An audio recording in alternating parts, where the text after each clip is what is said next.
আসসালামু আলাইকুম। একটা নতুন ভিডিওতে আপনাদের সকলকে স্বাগতম।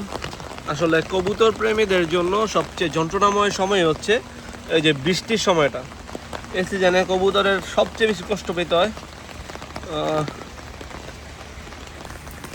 এই সিজনে কবুতরের সবচেয়ে বেশি কষ্ট পেতে হয় যে কবুতরের লফটগুলো একদম নোংরা হয়ে যায়, এগুলি পরিষ্কার করার ব্যাপার থাকে।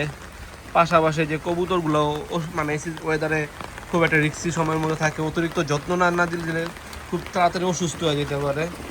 ওই যে এখানে বেশ কিছু কবুতর অসুস্থ, এতদিন ধরে ট্রিটমেন্ট করতেছি, কোনো কাজই হইতেছে না। তো আসলে এই ওয়েদারগুলো কিন্তু খুব রিস্কের। এই ওয়েদার, এক কবুতর অসুস্থ হয়ে যায়, দ্বিতীয়ত মানে কবুতরের লফট অপরিষ্কার থাকে, যেখান থেকে আরও বেশি মানে আপনার কবুতর অসুস্থ হয়।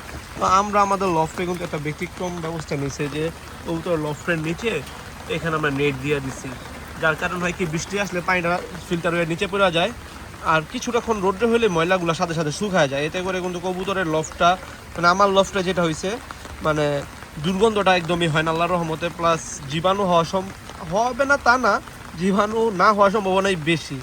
তো আপনাদের লফটও আপনারা মানে ধাপটির নিচে এই ব্যবস্থা করতে পারেন, মানে সরাসরি ময়লাটা মাটিতে না ফেলায় উপরেটা নেটের ব্যবস্থা করে দিতে পারেন, যাতে মাটি এবং নেটটা 1-1.5 ফুট বা 6 ইঞ্চি উপরে থাকে, যাতে করে আর কি ময়লাগুলা বৃষ্টির পানিতে সহজে নষ্ট না হয়।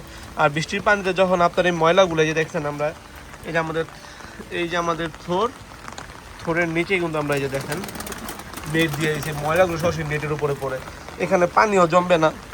আর পানি না জমার কারণে ময়লাগুলোতে খুব বেশি একটা গ্যাস হবে না, আর কবুতর অসুস্থ হওয়ার পরিমাণটা কিছুটা হলেও কমবে। আমি দেখছি এটা করার পরে আমার কবুতর তুলনামূলক কম অসুস্থ হয়।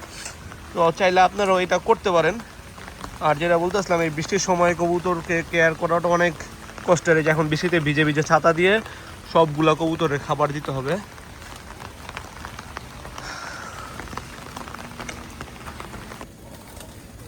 মাশাআল্লাহ দেখতে পাচ্ছেন কবুতরগুলো খাইতেছে, যখন খাইতেছিল তখন বৃষ্টিতে ভিজে ভিজে খাবার দিছি, বৃষ্টিও শেষ হয়ে গেছে।